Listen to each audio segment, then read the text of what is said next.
Hey everybody, we're back with another episode on the Fringe. We're coming at you really quickly after some big developments in Southeast Asia, and we have had some also big developments in West Africa. That's right, Dave. I'm Gavin, and today I'm going to be talking about two very interesting events that have been occurring today. The events in Benin, I think, actually happened yesterday. So we're recording on December 8th, 2025. And this morning, let's start with Southeast Asia, because why the heck not? Just this morning at about 5:05 a.m., according to the Thai army, which, you got to take everything with a grain of salt, but this is what they said. At 5:05 a.m. in Ubon Ratchathani province, Cambodian troops began directing rifle and indirect fire at targets within the Thai border. Now, this is what the Thais say. The Cambodians tell a different story in which they were being shot at and started retaliating. Now, this has been a very tense but static situation since the ceasefire at the end of July. And now it's building And back up again. well, it's gone a bit further than that. So there've been previously back and forth across the border. There was a mine that took off the leg of a Thai soldier a few weeks ago. There's been a lot of tension back and forth. Anyways, today, firing started across the border, and about 4 hours later, the Thai attacked Cambodian military posts with F-16s. So we went right from escalation, and the Cambodians were shooting rockets across the border, apparently. Um, but the Thais responded with airstrikes. Things seemed to de-escalate for a little bit, and now we're back where pretty much everyone's saying that the peace treaty has more or less completely unraveled, and we're back in a state of armed conflict. That's the first airstrike we're talking about today. The There's second another one. airstrike, there is another one, and it's in a surprising location. So, Benin has been a relatively quiet country in West Africa. It's been viewed as relatively democratic, though the current, let me just make sure I get the title right. The current president of Benin, Patrice Talon, has been criticized for authoritarian tendencies. He did change the constitution, so now there's a 7-year term. He is apparently going to leave office in 2026, and there's been a lot of speculation about the election because it kind of looks like the winner's already been picked. But compared to a lot of countries in West Africa, they do have elections. There does seem to be some kind of contestation of these elections. They're viewed as relatively democratic. On Sunday, there was an attempted coup. There was a gentleman named Pascal Tigre who was a lieutenant colonel. We're not sure if he's alive anymore. Who was a lieutenant colonel of the Benin Armed Forces. And in the very early hours of Sunday, the coup plotters attacked the national broadcaster and declared on television that the president had been removed. And they gave themselves a very sort of highfalutin title. They called themselves the Military Committee for Refoundation, the Refoundation of the Republic. Wonderful title, wonderful capture of the state television agency. Unfortunately, they neglected to actually secure the president. So he was whisked off very mysteriously to the French embassy. We don't know if he's still there, but he might be. And the counterattack began. ECOWAS, sorry, I always forget, the Economic Community of West African States, was officially asked to intervene. Individual states, particularly Nigeria, was asked to intervene. Apparently, a note was sent to the Nigerian Minister of Defense requesting that the Nigerian Air Force strike the coup plotters. They had seized, I think, one military base in particular. Some were trying to leave the country, and we're still not sure exactly which planes were used, though we're pretty sure they were JF-17s, which were the Chinese Pakistani planes.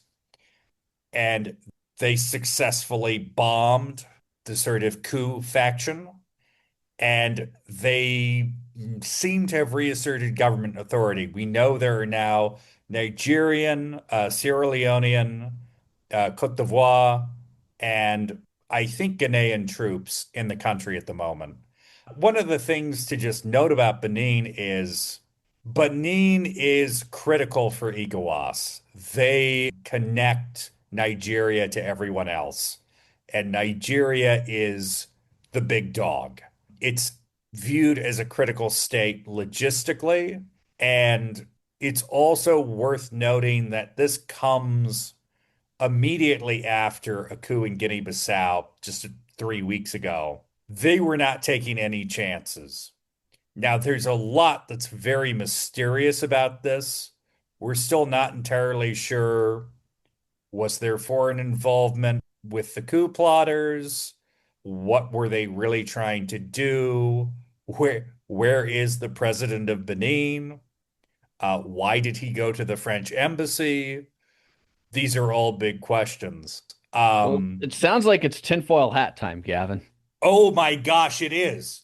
And you know what? I'm going to put mine on too. Well, So, when you were talking there for the last 45 minutes, I went and had to dig mine out of the closet. But I've got it and it's perched and it's ready to go. let's hear And it, Dave. I think Nigeria was excited for this moment because Nigeria wants I to think they show the were. United States that they are able to handle things in their neighborhood. And Nigeria is dealing with terrorists. They're dealing with an offshoot of ISIS, ISIS West Hmm. Africa, in the northern part of the country. And for them, this might be like a dress rehearsal in a way, where they can show ISIS and they can show their people that we have the capabilities to launch a couple of quick sorties and we can come after you. We can get you. And they can also show the United States that, hey, we can keep tabs on some of these problems that are going on in the region, not only in our country, but in neighboring countries. Which is all well and good, but the issue is they've been fighting various groups in the north and center of the country for years, They have, and but they they've have finally not shown their had capabilities that they they're have able not to. had any success whatsoever. And boy, they've been using every kind of plane under the sun. I got my tinfoil hat on right now, and I'm gonna say there's a very interesting thing that I think people shouldn't ignore, which is that while all of these hurried events were going on the ground, there was a French military observation plane, a Beach King Air 350, that was circling over the capital. It's not the official capital, but it's the main city, and all the government buildings are there, of Cotonou for hours. And it looked like it was doing surveillance. Um, I think this segues into previously when there was another coup in the region in Niger, there was a sort of anti-coup alliance that was being fronted by the French and the Nigerian government. And I think this is a return of that old alliance where the French gave the Nigerians the intel to take these guys out. And I Mhm. think, as far as the French are concerned, they've been on the back foot in pretty much every part of Africa, really dramatically, particularly for the last 5 years. This is an opportunity to kind of subtly halt that for the moment. They now have, I would say, a degree of leverage with the president that maybe they didn't have before.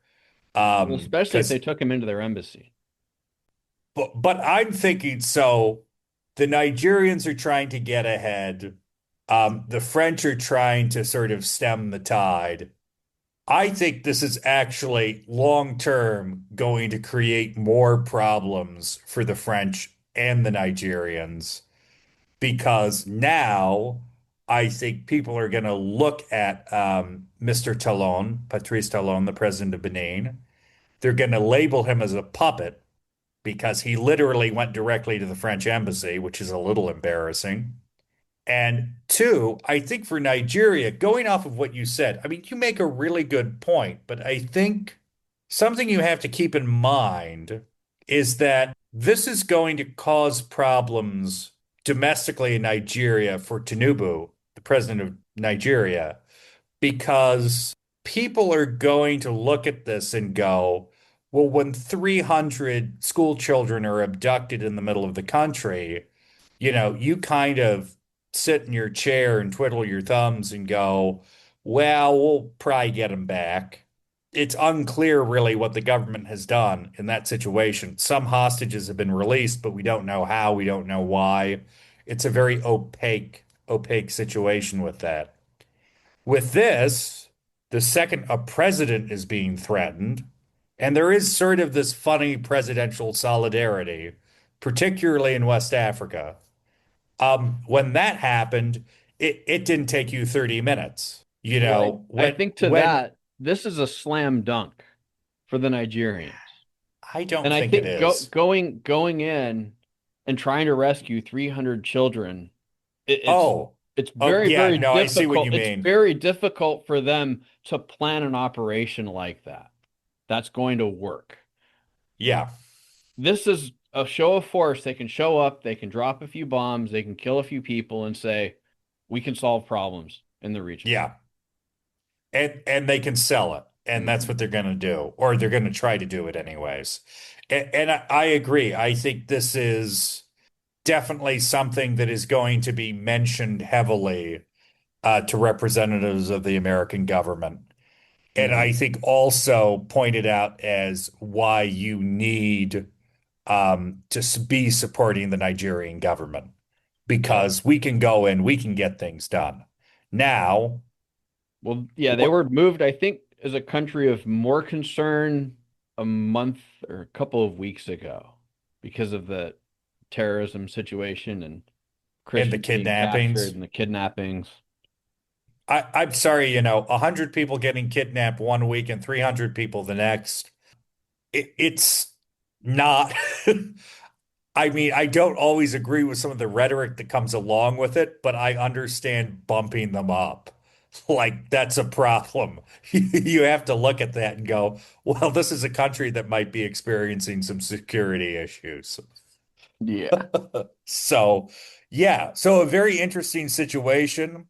And we'll see where things go in Benin, and we'll see where things go in Thailand and Cambodia. But this is two airstrikes in two interesting parts of the world, and the wheels of geopolitical intrigue just keep turning. On that note, thank you very much for listening. And please like, comment, subscribe. Thank you for listening to On the Fringe. Thank you guys. Where's my cue? Oh, sorry. You hit the button, Dave.